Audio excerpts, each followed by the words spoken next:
കേരള കേന്ദ്ര സർവകലാശാലയിൽ വിദ്യാർത്ഥി പ്രതിഷേധം. വനിതാ ഹോസ്റ്റലിൽ നിലവാരം കുറഞ്ഞ ഭക്ഷണം നൽകുന്നുവെന്നാരോപിച്ചാണ് പ്രതിഷേധം. സർവകലാശാല കവാടം വിദ്യാർത്ഥികൾ ഉപരോധിക്കുകയാണ്. പലതവണ പരാതി നൽകിയിട്ടും നടപടിയില്ലെന്ന് വിദ്യാർത്ഥികൾ ആരോപിക്കുന്നു.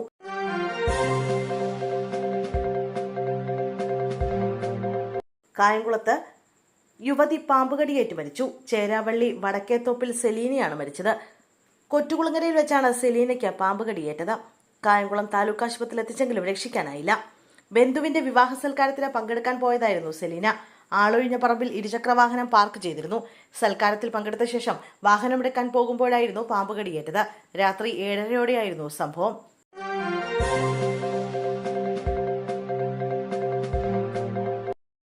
ബി.ജെ.പിയിൽ പരസ്യ പ്രതിഷേധം. ജില്ലാ പ്രസിഡന്റ് പ്രഫുൽ കൃഷ്ണന്റെ കോലം കത്തിച്ചു. വടകരയ്ക്ക് പിന്നാലെ കുറ്റ്യാടിയിലും ബി.ജെ.പിയിൽ പരസ്യ പ്രതിഷേധം. ബി.ജെ.പി കോഴിക്കോട് നോർത്ത് ജില്ലാ പ്രസിഡന്റ് സി.ആർ. പ്രഫുൽ കൃഷ്ണന്റെ കോലം കത്തിച്ചു. പ്രകടനമായി എത്തിയ ബി.ജെ.പി പ്രവർത്തകരാണ് കോലം കത്തിച്ചത്. ഇല്ലാതാക്കാൻ നോക്കുന്നു എന്ന മുദ്രാവാക്യവും പ്രവർത്തകർ ഉയർത്തി. തെരഞ്ഞെടുപ്പിന് പിന്നാലെ പ്രവർത്തകർക്കെതിരെ അച്ചടക്ക നടപടി എടുത്തതിലാണ് പ്രതിഷേധം.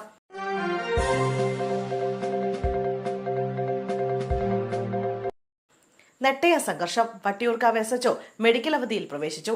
വട്ടിയൂർക്കാവ് നെട്ടയത്ത് ബി.ജെ.പി CPM പ്രവർത്തകർ തമ്മിലുണ്ടായ സംഘർഷവുമായി ബന്ധപ്പെട്ട് ബി.ജെ.പി പ്രതിഷേധം കനപ്പിച്ചതിനു പിന്നാലെ വട്ടിയൂർക്കാവ് എസ്.എച്ച്.ഒ വിപിൻ മെഡിക്കൽ ലീവിൽ പ്രവേശിച്ചു.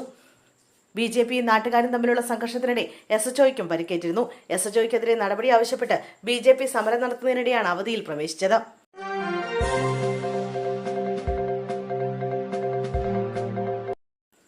ട്രെയിനിന്റെ കാറ്റടിച്ച് തെറിച്ചു വീണു. 5 വയസ്സുകാരി മരിച്ചു.